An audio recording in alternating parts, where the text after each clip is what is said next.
Yes, alright. Nkulamusizaako nnyo mukwano gwange yonna gy'osinza obba ng'otuwuliriza. Weebale kwekuumira ku mayingo gano aga Yugi Update TV. Yonna gy'oli gy'osinzira okuba nga owuliriza amayingo gano ng'otuninze Yugi Update TV kutegeeza nti okolera ddala ky'amaanyi nnyo.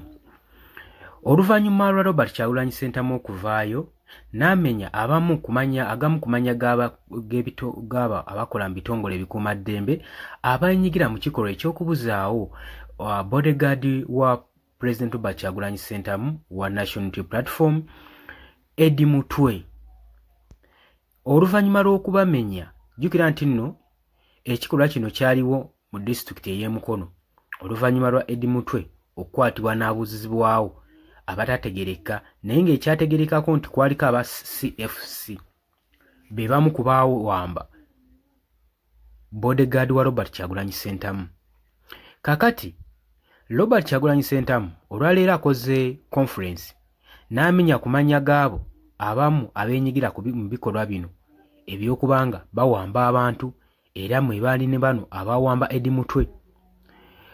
Poliisi ng'ekitongole ekikulu mu ggwanga nga kiyita mu mwogezi waakyo Lusoke bavuddeyo ne babyegaana ne babyesambajja ne bagamba temutusibaako matu ga mbuzi, ffe tetunnalabako ku Eddie Mutwe era tetunnamuwamba nako, era ne mu kasitodi zaffe n'emujja ne munoonyaamu taliimu. Jjukira si gwe mulundi ogusoose poliisi okuvayo ne yeegaana abantu babawambye ng'egamba bo tennabalaba nako, naye ate leeta kivaayo ne kizuuka ne batandika babuuza ebibuuzo nga batamwattamwa. Kaakati okuva Eddie Mutwe yawambibwa tannakubikako kya mulubaale, wabula Bobi Wine yagambye ekijja kijje oba mufu oba mulamu twagala kulaba muntu waffe yenna yonna gy'ali. Tetumanyi nsonga lwaki abaamuwambye bagaanye okupurezentinga n'okulaga Eddie Mutwe gye baamuwambidde oba gy'ali. Bwe baba nga baamuwambye nga bakumugulako musango bandibadde dda baamusalidde oba nga baamutaddeyo dda mu civilian courts asobole okuba nga awozesebwa waabanga balina omusango gwe bamulanga, naye ng'ebyo bitadde ku bbali okuva eyawambibwa tannakubikako kya mulubaale, teri amanyina gye baamutwala, yabuzibwawo bubuzibwa. Ebitongole ebikuumaddembe byonna security agency omuli ekya poliisi, military, SAFC bonna babyegaanye bagamba Eddie Mutwe mu kasodi zaabwe taliimu.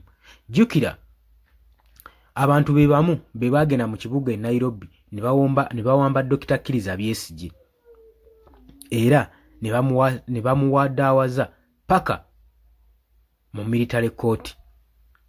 Kakati Eddie Mutwe bagamba bo tebannamulaba nako era balimina kubawaayiriza yadde n'okubasibako amatu g'embuzi okubaliisa engo.